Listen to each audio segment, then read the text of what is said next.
Саламатсыздарбы? Эфирде кайрадан Маанилүү маек. Бүгүн бизде конокто Жогорку Кеңештин депутаты Алтынбек Сулайманов. Биз менен болуңуздар.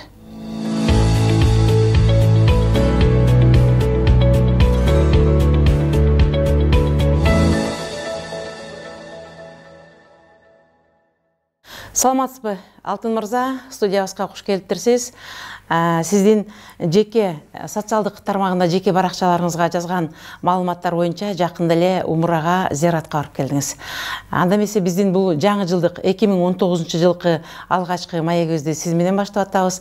Ушул биздин кыргыз элине бир ыймандуулукту, тартиптүүлүктү, сабырдуулукту чакырган өңүттө ушул барып келген зыяратыңыз жөнүндө азын улак коомчулукка айтып берсеңиз. Рахмат, жакшы суроо болду. Эми бул умурага зыярат кылуу бул негизинен жакшы тилек менен жакшы келечекте бүгүнкү биздин мамлекетибизде өзүбүздүн жеке жашообузда мындай жакшы жашоолор болсун деген максаттар менен эми ал биринчи жолу эмес, умурага барышым буга чейин да барып келгенмин. Ошентип балдарым менен барып зыярат кылып, жакшы дуаларды кылып, жакшы тилектер менен кайттык. Ошол жерде жалпы эле кыргыз элине дагы жакшы тилектерди айтып. Албетте, сөзсүз. Жеке өзүнүн мурда биринчи жалпы эл үчүн, жер үчүн, мамлекет үчүн, жалпы мусулмандар үчүн, жалпы жер жүзү үчүн мындай дуаларды кыласың да ал жакта негизинен. Биздин кыргыз эли жалпысынан эле акыркы мына заман өткөн сайын, жаңырган сайын, келечек мундар өскөн сайын бизде ушул жаңы жыл, жанагы Валентин күнү деген сыяктуу майрамдар абдан бир кызуу майрамдалып, ошону деген биз жүрөгүбүзгө жакын алып алгандай сезилип жатат да. Анан ошол мына жаңы жыл келе жатат деп элдин бардыгы чет мамлекеттен үйлөрүнө келип, башка жактардан үйлөрүнө келишип, үй бүлөсү менен өткөрүүнү каалагандар көп болду, бирок ошолордун арасынан сиз үй бүлөңүз менен ушу жаңы жылда зыяратка кетип калдыңыз. Жаңы жыл майрамын кандай кабыл аласыз? Жаңы жыл эми бул кичинекейибизден ушул жаңы жыл тосуп, ушинтип эле чоңойбодукпу. Жаңы жылды бул майрамдабаш керек деген деле туура эмес. Бул бизге адат болуп калган, бул жакшы бири-бирин куттуктоо, жылды жыйынтыктоо деген ушундай майрам сыяктуу кабыл алыш керек. Бири-бирин куттуктоо бул жалпы мусулмандар негизинен бири-бириңерди дайым куттуктагыла, бири-бириңерге белек бергиле, жакшы сөздөрдү айткыла деген сыяктуу жерлер бар. Бул эми жаңы жылды ашырып берген туура эмес. Так байрамдай берсе, байрамдаш керек го деп ойлойм. Бул жаңы жылда дагы бир жакшы нерсе, бул Аяз Атадан эмес, ошол эле учурда жыл жыйынтыкталып, Кудайдан бир жакшы тилектерди tilөө, элибиздин тынчтыгын tilөө. Ошол барган зыяратыңызда сиздин жаныңызда уулуңузду көрдүк. Ал уулуңуз азын улак кыргыз элине таанылып калды. Анткени сиздин уулуңуз катышкан жерде бир топ хоккей боюнча жеңиштер, ийгиликтер болуп, жана аны атайын барып аэропорттон тосуп алалар болуп дегендей, биз ал баладан дагы бир келечек муун биздин Кыргызстанда хоккей өтө деле өнүккөн эмес. Мүмкүн бара-бара ушул сиздин уулуңуз сыяктуу биздин урпактарыбыз өсүп, хоккей спорт тармагында уюштуруп бир жакшы ийгиликтерге жетишебизге деген үмүт бар деген сыяктуу эле. Ошо балаңыз жөнүндө да бир аз айтып кетсеңиз, бүгүн канча жашта, келечек максатка болгон өзүнүн пландары кандай? Балам жашы 9-да, азыр ошол Америкада окуп атат. Ошо хоккейный детский лига деп коет, балдар лигасында, ошодо азыр НХЛдин детский лигасында былтыр барып просмотрдон өтүп, ошол жака өткөнүнө байланыштуу анан барып азыр окуп атат. Буюрса эми жакшы тилек кылып атабыз, келечекте бир жакшы ийгиликтерди жаратып берет деген ойлорубуз, үмүттөрүбүз бар. Жакшы экен. Эми сиз ушул биз жогоруда айтып кеттик, Жогорку Кеңештин депутаты деп. Мындайча айтканда, сиз деген биринчи эле жолку чакырылыштын депутаты эмес, буга чейин дагы биздин ушул кыргыз биздин мамлекеттин ички саясатын жана мыйзамдарын терең түшүнүп билген адам катары мына жакында жаңы эле кабыл алынган мыйзамдар бүгүнкү күндө биздин коомчулуктун бүйүрүн кызыткан нерсе ушул болуп жатат. Алардын көп чыгарган чечимдерине же болбосо бөлүктөрүнө элдер макул эмес болуп жатат. Ошонун ичинде эле жанагы налог деп коебуз, же болбосо штраф деп коебуз, айып пулдар, жана дагы башка көп нерселер эмнегедир элди чочулатып, бул кайдан келген мыйзам, бул ким менен кеңешилип чечилген нерсе деп бүгүн түшүнбөй турат. Анын дагы бир себеби сиз өзүңүз күбө болгондой жогорку кеңешке ошол мыйзамга кол койгон өкүлдөр барып дагы өздөрү ошол депутаттардын берген суроолоруна жооп бере албай жаткан учурлар дагы байкалып жатат. Сиздин жеке пикириңиз кандай? Эми мыйзам кабыл алынгандан кийин негизи иштеш керек. Аны иштеткенге аткаруу бийлиги, аны көзөмөлдөгөнгө жогорку кеңеш, мыйзам чыгаруу бийлиги көзөмөлдөп аракет кылыш керек, мыйзамды иштетиш керекпиз. Бул биринчиден. Экинчиден, эми ал кодекс боюнча мыйзам кабыл алып 2 жылдык мындай убакыт берилген. 2 жылда аны аткаруу бийлиги көп кемчиликтерин, башка жетишпеген жактарын дагы карашып, талкуулап, кайрадан мындай оңдоп түзүүгө ошон үчүн 2 жылдык убакыт берилген. Ал 2 жылда ошол тилекке каршы кодекстин үстүнөн эч ошол аткаруу бийлиги ошол мыйзамдарды ишке ашыра тургандар карап да коюшкан эмес. Кабыл алынганда ушундай ызчылар ошондон элге түшүндүрүү иштерин, анын туура эмес жерлерин оңдоо, ушундай иштер болуш керек эле. Эми бул мыйзам кабыл алынды, буну азыр артка кайтарган менен туура эмес болот. Буну ишке киргизишибиз керек. Ошол эле мезгилде жашоого тоскоолдук болгон жерлерин оңдоп кетсе болот. Буну оңдошубуз керек. Оңдоого болот, Оңдоого болот. Башка эле жок. Кече бир пунктун алып карап, коомчулук талкуулап жатты эле. Кылмышкерди ошо өзүнүн кылмышы жөнүндө айтып берүүсүн видеого тартыш үчүн, же болбосо аны кармап атканда видеого тартып, ошол видеону коомчулукка көрсөтүү үчүн кылмышкердин гана уруксаты керек деген жери бар экен. Бул жактары ошол коомчулукту аябай тынчсыздандырып жатат.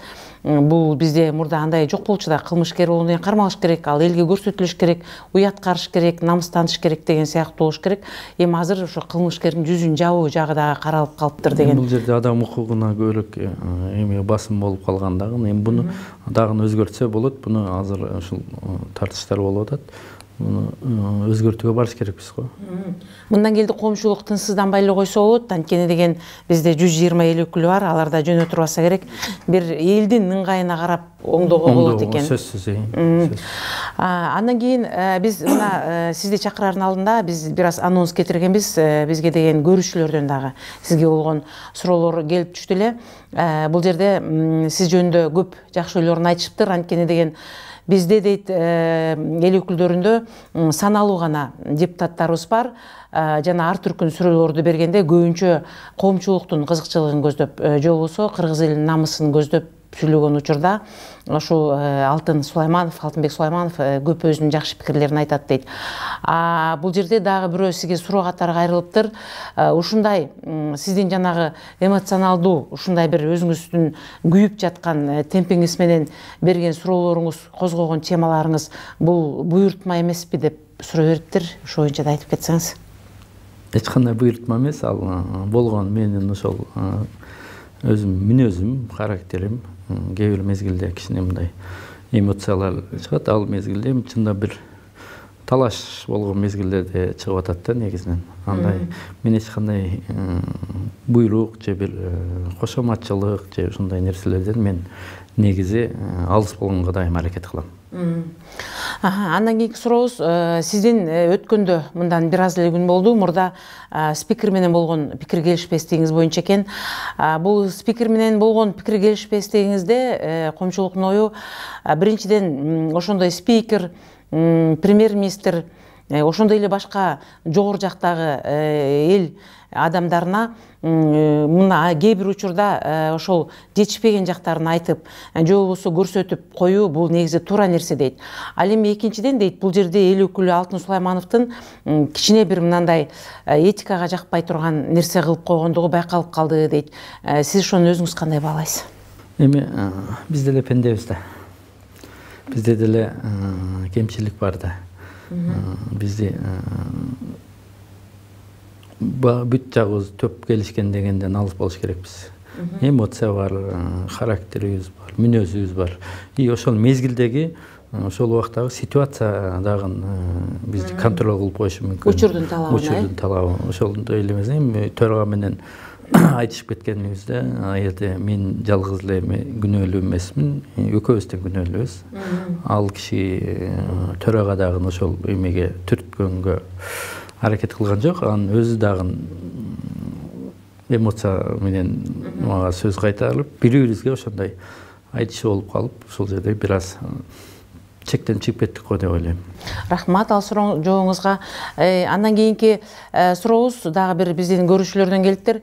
Бул жерде айтылат, сизди дейт көп учурда элдин талабына жооп берген. Мисалы үчүн эл муктаж болуп турган теманы козгойт дейт. Ушул керек бүгүнбүзгө, бул коррупционерди жок кылышыбыз керек. Же болбосо ушул жерде бир маселе чечилбей атат деп айтып, ошондой эле жанагы аэропорттун жанында учак кулаганда дагы мунун айыпкери ким деген сыяктуу деген олуттуу нерселерди козгоп туруп эле дейт Алтын Сулайманов. Негедир ошол ишинин аягына чыгарып элге жеткирүүгө аракет кылбайт. Суроо берилет, тема козголот, ошо боюнча калып калат. Мунун себеби эмнеде дейт? Туура эле моюнга алыш керек. Дайым ушуну айтылып калып калат. Негизинен көп иштерибиз аягына чыкпай калып атат. Бирок эми биздин эми милдет айтып, элге жеткизип, бизге микрофон эл ошон үчүн берген да. Айтып, көзөмөлдөп туруу үчүн. Бирок айтып деп анын аягына чыгарганга аракет деле кылат, бирок аракет кылганыбыз көп мезгилдерде аягына тилекке каршы чыкпай калган убакыттар, ошондой мезгилдер көп болуп атат. Аны моюнга алабыз бардыгыбыз, сөзсүз. Ошондой эле бир элге керектүү суроолорду берип жатканда сиз Нация Энерго холдинг боюнча айткан экенсиз, силер кайра эле элдин капшытына кол салып, кайра эле ошо элдин каржысына кол салып жатасыздар, муну башкача кабыл алыш керек деп айтылган. Ошол боюнча ошо сөз аягына чыкты экен деп дагы сурашыптыр. Аягына чыккан жок, ошол бойдон айтылган бойдон калып калды. Бул дагы бул тармакта Энерго холдингде аябай көп маселе көп. Бул жакты негизинен кайрадан бүт карап чыгыш керекпиз. Мага парламенттин же болбосо өкмөттүн мындай чогуу иштеш керек да. Өкмөт көп мезгилдерде макул болбойт биздин сунуштарыбызга. Анан биз аларды колдоп коелу деп калып атат да. Бул энергетиканы бүт түп тамырынан бери карап, бүт менчикке бериш керекпиз. Менчикке берилгенде анан кийин азыр мамлекеттики деген бул эч кимдики эмес. Дегенде эле да мамлекеттики деген ошол бир топтун же бир күчтүн ошолордун ээси болуп калат да. Ошол өздөрүнүн пайдасына пайдаланып келатат. Ушу 30 жылдан бери бүгүнкү эле күндөгү түзүлгөн маселе эмес. Бул көптөн бери түзүлүп калган схема. Бул схеманы сындырыш керекпиз да, эртедир кечтир. Андан кийинки сурообуз, бүгүнкү күндө баарыбызга белгилүү болгондой, биздин мамлекет парламенттик башкаруу.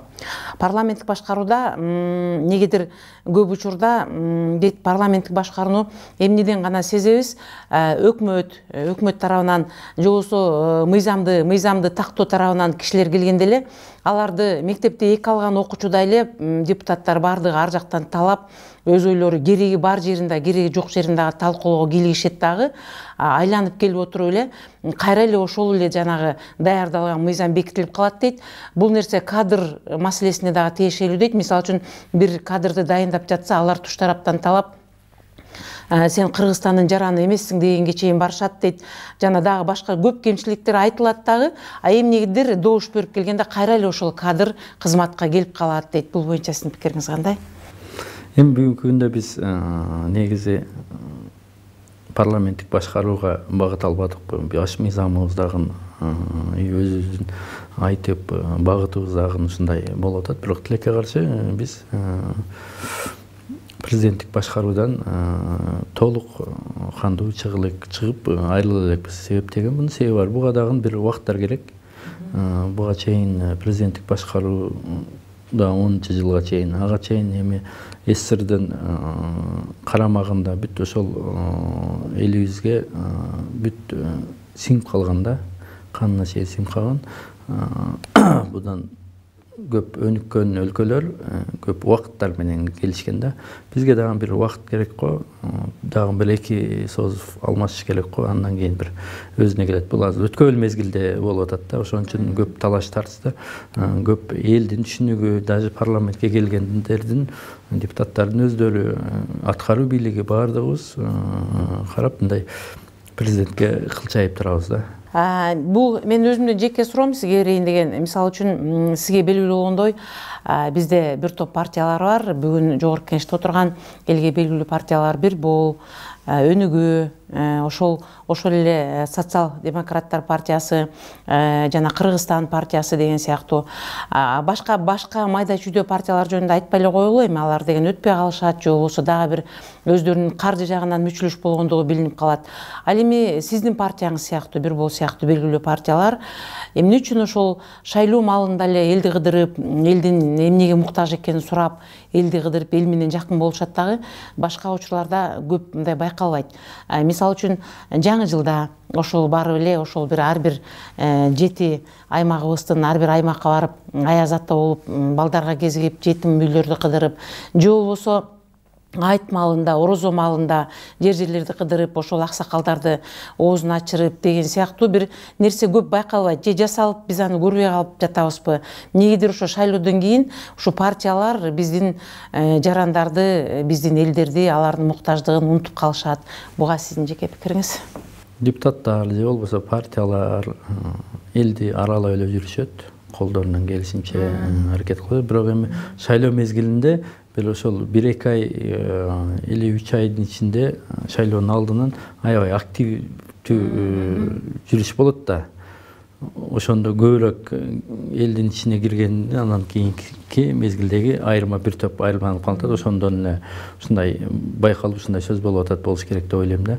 Так депутаттардын көпчүлүгү ар бир каникулдарда, ар бир ушундай бир мероприятияларда элге барып, өзүнүн округтарына барып, ушинтип аралап, иш-чараларды жасап жүрүшөт. Бирок шайлоого салыштырган, ошол периодко салыштырганда бир топ азыраак да. Азыраак. Ошон үчүн элге ошондой байкалып жатат. Мисалы сиздин эле ошол практикаңызда ошо партиянын атынан элге, сиздин шайлоочуларыңызга бир олуттуу нерсени сөз берип, мен жасап берем деп, анан жасап берген учуруңуз болдубу? Мисалга келтирип бере аласызбы?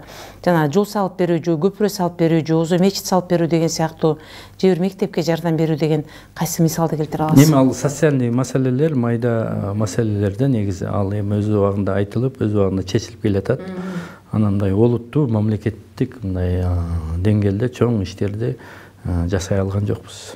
Жанагындай мечит куруу же жолдорду, жанагындай социалдык мектепке жардам берүү же бир башка бир жеке избирательдерге жардам берүү, булар дайыма жүрүп турат, бул болуп атат. Эми ал биз чоң иш деп айта албайбыз да. Жеке бир үй бүлөгө, көп балалуу үй бүлөгө сизде үй салып берди деген дагы сөз бар эле ал боюнча. Эми андай маселелерибиз көп, эми көпчүлүгүн көп эле мындай айтып эми кыла бергенден бир аз мүмкүн сиздин динге жакын болгонуңуз ошол жагыңыздагы айтылат го, динде негизи берген жардамды эч качан айтпаш керек деп, мүмкүн ошол боюнча дагы ошондой болуп калды. Партиянын мүчөлөрү кандай бүгүнкү күндө жерлерде? Баягыдай эле көп, баягыдай эле сизди колдоп турушат, же шайлоо эмес учурда кичине мындай эме болуп калабы? Бир аз солгундап, кайра бир күчөп, биз дайым мындай өзүбүз эметип турабыз, мындай иликтөө жүргүзүп турабыз, ар түрдүү болуп турат. Эгерде одон болбосо, ушу эл өкүлү катары дагы бир сурообуз. курч сурообуз десек болот. Бүгүнкү күндө эки президенттин пикир келишпестиги, экс президент менен бүгүнкү президенттин. Биз аны мындай бир кагазга уруп жооткото албайбыз, анткени алар өзү ачык айтып жатышат да. Биз мисалы үчүн биз имишке ушакка ишенген жокпуз. Ал жөнүндө экс президент да, бүгүнкү президент дагы өздөрү ачык эле пикирлерин билдирип эле, мен жок, мен бир кишини башкаруу үчүн, бир кишинин тилин угуу үчүн келген эмесмин, мен жалпы кыргыз элинин тилин угам, мен жалпы кыргыз элинин президентимин деп бир айтса, ал эми тээ киши болсо, биз сүйлөшкөндө башкача сүйлөшкөнбүз, бир экөөбүз чогуу башкарышыбыз керек болчу деген сыяктуу, же болбосо менин кадрларыма басым көрсөтүп атат деген сыяктуу пикир келишпестик болуп жаткандыгы бул бүгүн мектеп окуучуларына чейин дайым болуп калды. Эл өкүлү катары сиздин пикириңиз? Тилекке каршы ушундай болуп атат. Негизинен биз эми ал экс президент да, бүгүнкү президент, алар деле пенде да. Алар деле биздей эле инсан. Алар деле кемчилик кетиришет. Бирок эми ал кишилер бизге караганда азыраак кемчилик кетириш керек да, сиз экөөсү караганда. Негизи алар эми эл башы, алар президент да. Президенттердин артынан мындай көп жаман сөз сүйлөй берген дагы негизинен бир жагынан туура эмес. Аларды жалпы эл шайлаган. Бирок ошол эле кезинде ал кишилер дагы кемчилик кетирбегенге аракет кылыш керек эле. Аракет кылыш керек, акысы жок дегендей. Себеби эл бүгүн алардын оозун карап, алардын көзүн карап, бир жакшылык күтүп турат. Президенттерге карап түздөнөбүз да баарыбыз. Анда калса биздин дагы бир катабыз деп ойлойм мен. Бүгүнкү күндө коомчулукта, социалдык тармактарда айтылган пикирлер боюнча биздин экс президент менен бүгүнкү президент ал өкөттөн кыргыздын уулдары, чыгаан уулдары, ошолорду биздин кошуна өлкөлөрдүн ажоолору, мисалы үчүн Владимир Владимирович Путин келсе экөөнү бир ыкка келтирет эле, же Назарбаев келсе, же тиги келсе деген бирөөдөн бир үмүт кылып күтүп атабыз да. Анан кийин буга чейин кыргыз элинин кошуналар элдештирбей эле биз ичинде эле аксакалдар, мисалы үчүн ошол эле жогорку кеңештеги фракция жетекчилери, сиздер мисалы үчүн жакында эле умрага барып келдиңиздер. Бүгүнкү президент дагы ошондой бир динге жакын, ыймандуу киши. Ошолор отуруп эле мындай бир ушул нерсени тынчытып чекит коюп коюуга болбойбу? Негизинен ал сырттан үмүттөнгөн туура эмес. Жалпы ички маселебизде, жалпы кыргыз мамлекетинин ичиндеги жалпы эл, жалпы өзүбүз чечишибиз керек. Биздин жакшысын даңазалап, жаманын жашырып дегендей ушундай кыргызда жакшы сөз бар эмеспи? Биз ал биздин ичибизде болуп аткан иштерибизди сыртка чыгарбаганга аракет кылыш керекпиз. Тилекке каршы чыгып кетип атат эми. Анан эми ал эки кишини жараштырганга мен жеке негизи ал кишилердин жашым кичүү, аларга акыл айтканга же бир мындай айтканга биздин акыбыз жок. Бизден улуу аксакал агаларыбыз бар. Ал кишилердин агалары, аксакалдары бүгүн өзү тирүү, ушул мурда чоң кызматтардын ошондой кишилер жетиштүү эле. Ошолор чогулуп, акыл айтып, алар мындай кылса туура болот да негизинен. Кезектеги сурообуз, сиз көп учурда ушу кыргыз эли, кыргыздын улуттук кийими деген сыяктуу бир улуттуу маселелерди көп көтөрөсүз. Бул патриот менен улутчулдук эки сөздүн маанисин сиз кандайча бөлүп карайсыз? Же экөө бир эле нерсеби? Патриотмун деп даңазалап бир жеңил нерселер менен төшүн каккандагы туура эмес да. Патриот бул мекенди сүйүүнү даңазалай берген көп деле менин оюмча туура эмес. Эр жигит эл четинде, жоо бетинде дейт.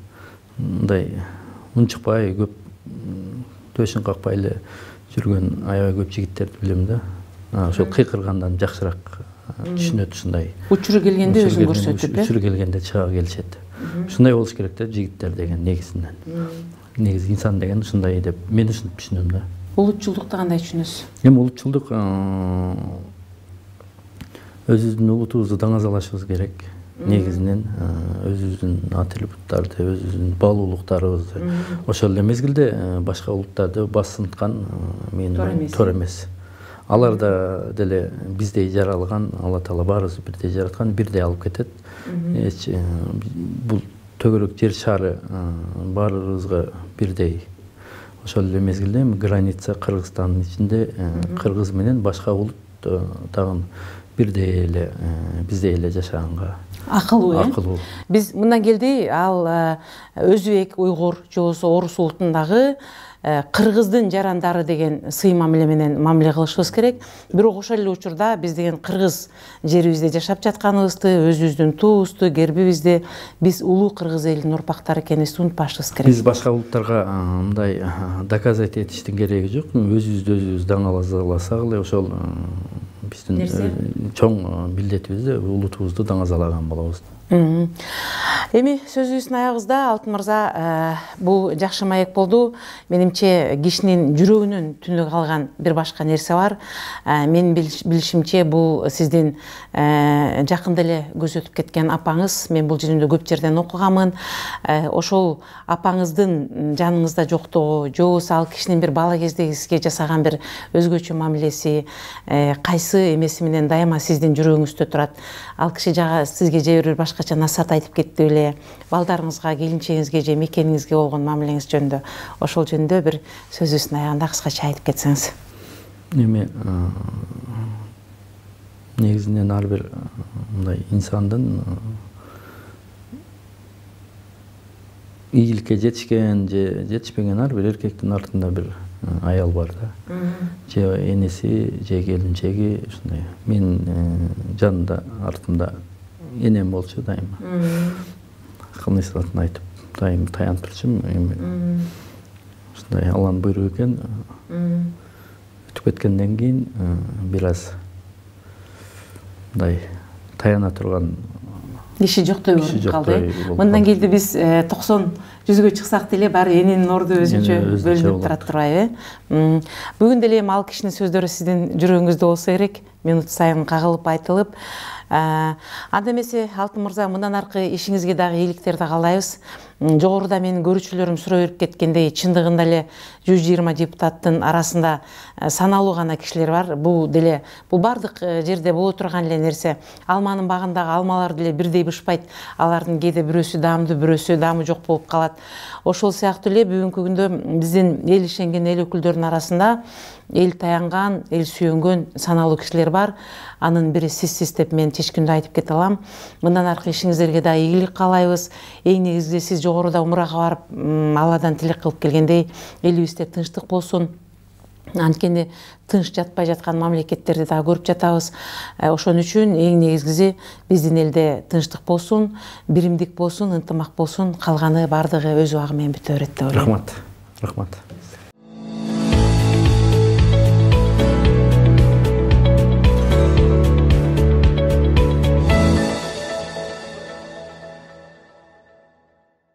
Ушуну менен маанилүү маегибиз соңуна чыкты. Сиздерге бүгүн жогорку кеңештин депутаты Алтын Сулайманов келип маек куруп берди. Берүүнү мен Үмүт Макамбетова алып бардым. Кайрадан кездешкенче саламатта болуңуздар.